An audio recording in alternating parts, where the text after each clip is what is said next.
Welcome to the real world of chocolate.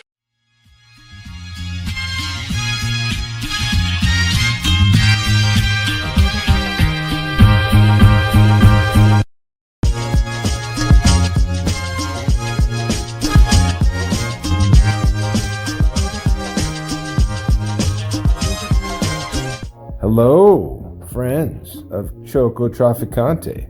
Welcome to another exciting edition of the Chocolate Fight Club. Chocolate Fight Club!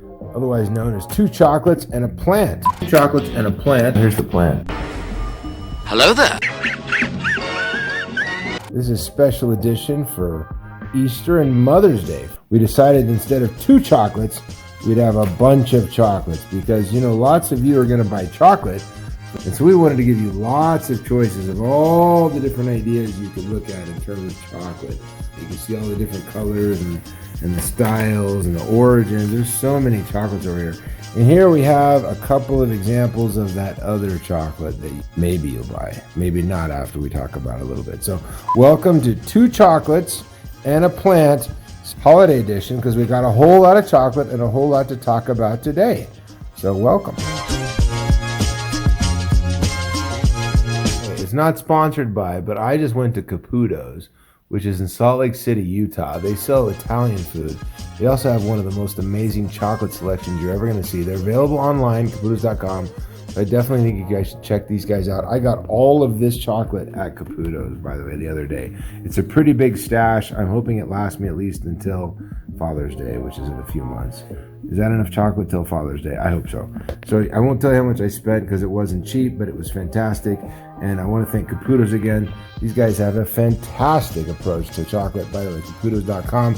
Anywhere in America can order chocolate from these guys right now. So if you're trying to figure out what to give mom, or what to give a special friend, or what to give dad, or what to give somebody for Easter, then Caputo's is an option. And you could buy some of this chocolate maybe instead of maybe some of this other stuff. We're going to talk about that here in a minute. So very good.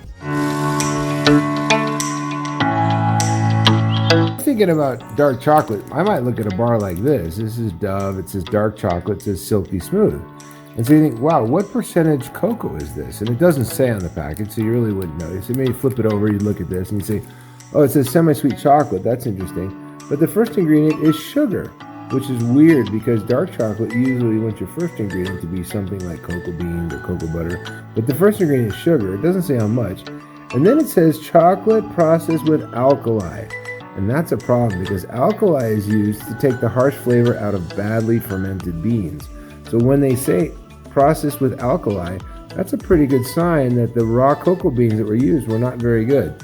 And so when we see this bar of dark chocolate, what we know is, one, it's mostly sugar, it's mostly not cocoa. And the quality of the cocoa is probably pretty low because they had to process it with alkali. You notice too, they put natural flavors in there because they had to compensate for the bad cocoa flavor.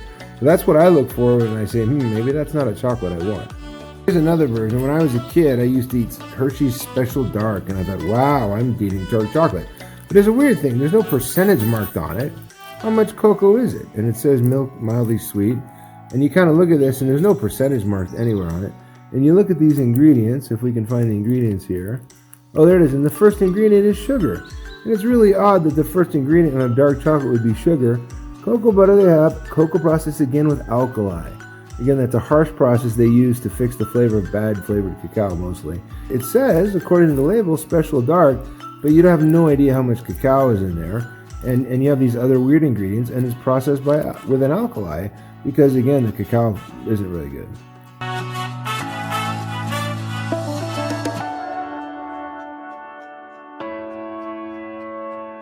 Unfortunately, a lot of this cocoa tends to come from West Africa, where sadly there's many children that are stuck harvesting this cacao. Maybe 2 million children are stuck harvesting a lot of this cacao. I'm not sure which brands use the most child labor cacao, but a lot of these brands do use that cacao. And one of the ways you know that is because they don't put the origin, so you can't trace it. There's no traceability on any of this cacao or this chocolate. So you have no idea where it's from and no idea what percentage it is. So when they say dark chocolate, maybe you want to choose something better. Follow for part 2.